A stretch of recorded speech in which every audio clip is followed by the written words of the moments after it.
Now it's time to meet my first guest on the program today, one of the original hosts of Top of the Pops back in 1964 and a true broadcasting legend. Ladies and gentlemen, Pete Murray.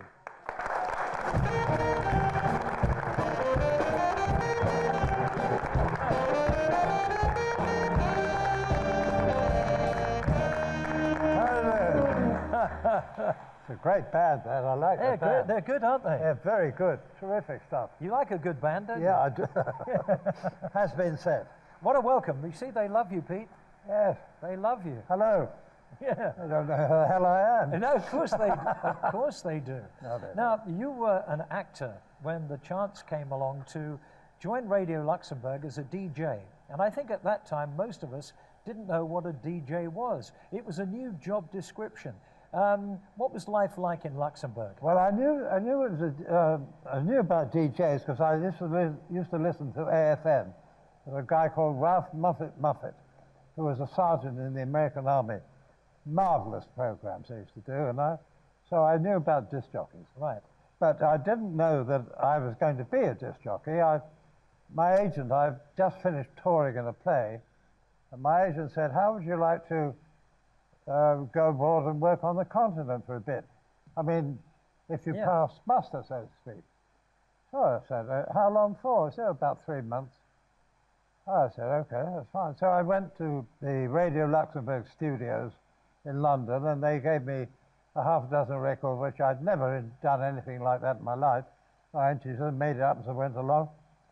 And they said, "Well, you've got the job." And the only reason I got the job is nobody else wanted it, because the money was terrible. But, you know, it's funny, if you go back to the 1950s, I was getting £15 a week in Luxembourg, which is an expensive, much more expensive country than here. And it was then, too. But I could live well on it. I lived in a hotel, I ate regular meals, and I saved a bit of money. It's funny. But, well, I remember listening to you as a boy, because we all listened to Radio Luxembourg because it was the only station that played rock and roll and played good music. Oh, it was the only station that played popular music at all. Absolutely. But the rock and roll came towards the end of my stint there. Yeah. That came in 1955, and that's when I left. But it was a whole generation of people, Pete, who grew up listening to Radio Luxembourg, and the signal was sent from the Grand Duchy of Luxembourg. It was bounced across the sea, and by the time it got here, it was like a roller coaster. So you listened to the radio, twiddling the knob, so you were kind of riding it so that you got the best reception. The funny thing is, it was only London in the southern part of England that got the worst reception. The best was Scotland and Ireland. It was perfect there. I don't know why.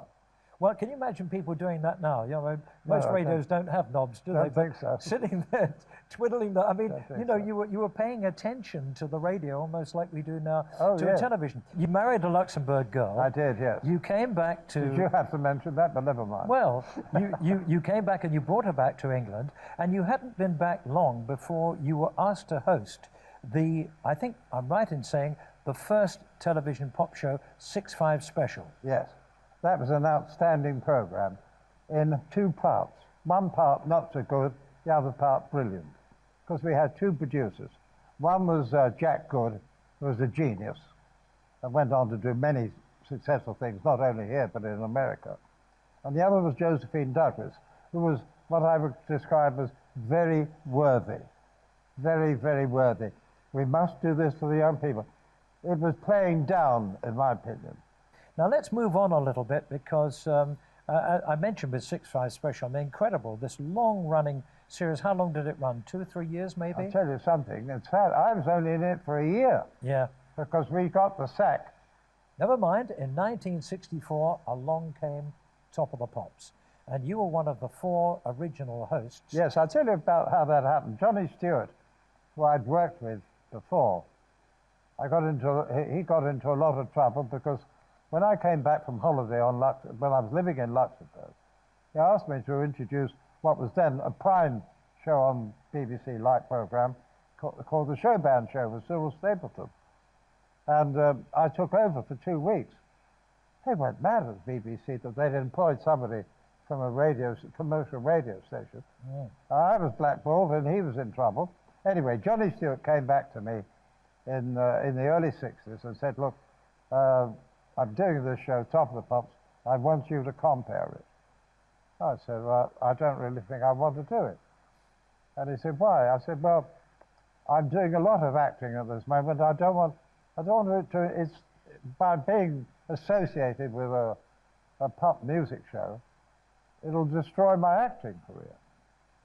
Oh, he said, well, would you do it once, once every now and then? I said, yeah, I'll do it once now. I don't want to do it permanently. Oh, he said, I'm sorry about that. I said, no, it's all right.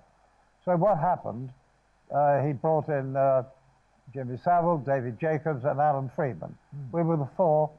David Jacobs didn't last very long in it because it's not really my scene, he used to say. So David Jacobs disappeared, and they brought in Simon D for a while. And it went on. I was with Top of the Pops, doing it on that schedule once every 3 weeks for 8 years. We finished in 71, as far as I was concerned. And Alan Freeman as well. He finished in 70. It was done originally from a converted church in Dickinson Road. Yes, it was done in a place called Didsbury in Manchester, converted church. And of course, in those days, they used to mime to records. Now, you used to read people in the press say, oh, miming, this is disgusting. They still say it today. If somebody mimes on a television show, they do it because they're moving. That's why. They never complained. Do you realize that not one single film, not one musical is without miming? What did Bing Crosby do? What did Frank Sinatra do? They mimed to the soundtrack. What did Fred Astaire do? They mimed, they put his dance steps in after he'd done the dancing. So miming is nothing. Yeah. But the reason they stopped the miming is the musicians' union said, we want more work for our musicians, which is fine. I don't mind that.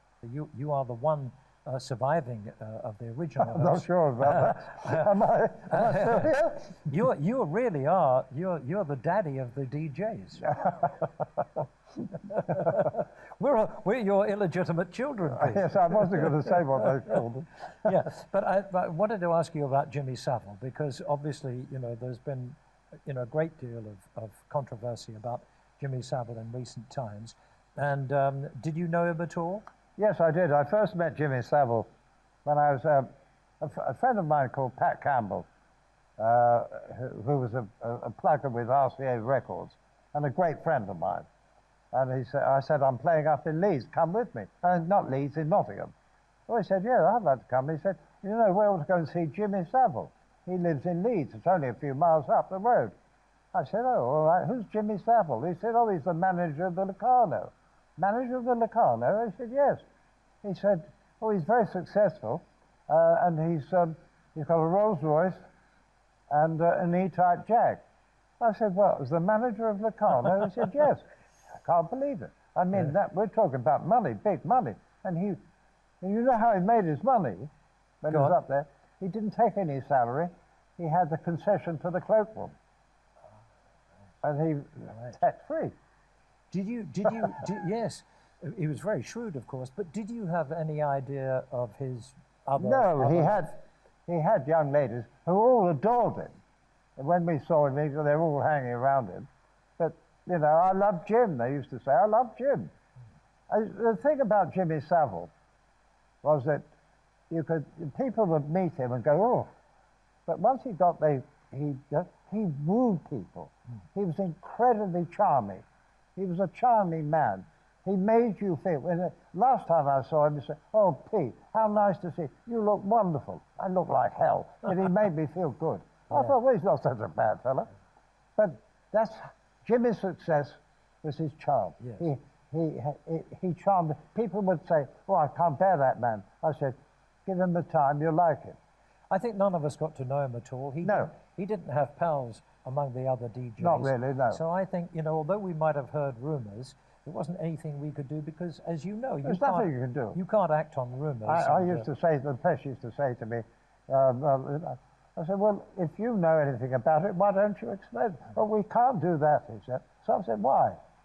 He said, because of all the work he does for charity. So I said, you're letting him get away with it because of the work he does for charity? That's why he's doing the work for charities. That was the point. Let's, before you go, let's see Pete in action on Top of the Pops. Here he is. There he is, Long John Baldry. You know something? That gives me great personal satisfaction that John has done so well, because 2 years ago on this very show, John was in the audience, and I put him out of the audience and said, don't worry, John, one day you're going to make it. You're going to make it next year. So I was out a year, but he's made it, and made it in a big way, and couldn't happen to a nicer fella. Good luck to you, John. Right now we move on to our next record. It didn't make #1 in the charts, but it's still a beautiful record, and certainly one of my favorites. It's called Zabadak by one of my favorite groups, Dave D, Dozy Beacon, Mick and Titch.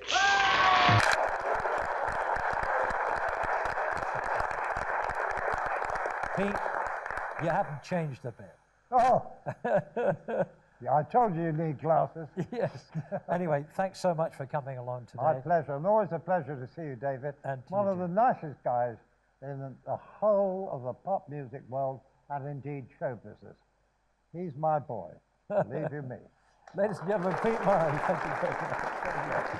Thank you very much, David.